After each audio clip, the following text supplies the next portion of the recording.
when I first started, talking about men's sexuality and working with men's sexuality, I got a lot of shadow stuff. I got a lot of gay guys or like straight guys that wanted to explore their masculinity with a man. And it's like, actually, no, you're just trying to fucking take. And it took a lot of discernment and actually like getting it wrong to get into a place that felt good.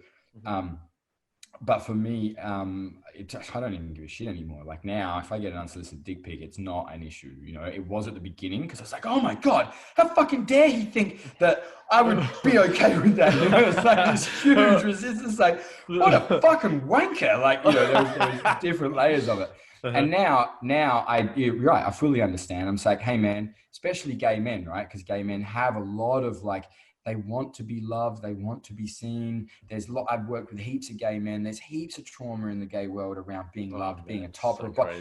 They have the same thing with the top and bottom. It's the same about being a man or a woman. They have the same, like I don't know all the details, but I've worked with quite a few and there's heaps of shit there as well.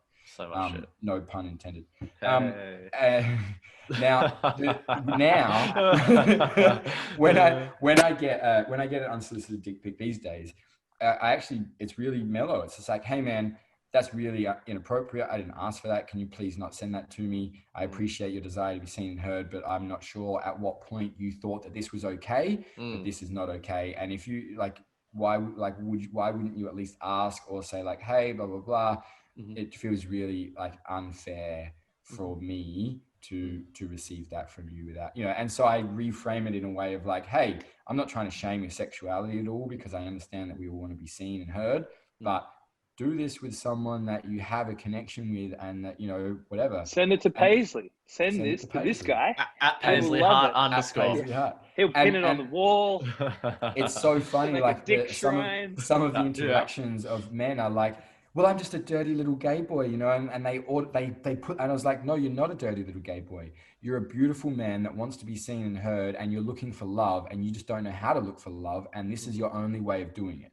And, you know, and these men quite often crack, like just from that one thing of like, that's true, I'm just looking for love. And it's like, that's all we're looking for. Every single person on this planet, doesn't matter if you're gay, straight, queer, non-binary, pan, trans, whatever. The reason that we have trauma or think we have trauma or want to create a story is because we don't feel loved in whatever form of expression we want to put out in the world. And ultimately, masculine, feminine, gender aside, everyone wants to be loved. And if we can just actually just hold love in our own hearts and love each other for whoever the fuck they want to be, we don't need to resolve trauma. We don't need to resolve all the fuck. It's just, that's the simple answer. And I know it's very hard to do, but literally that's all anyone wants in this world is love.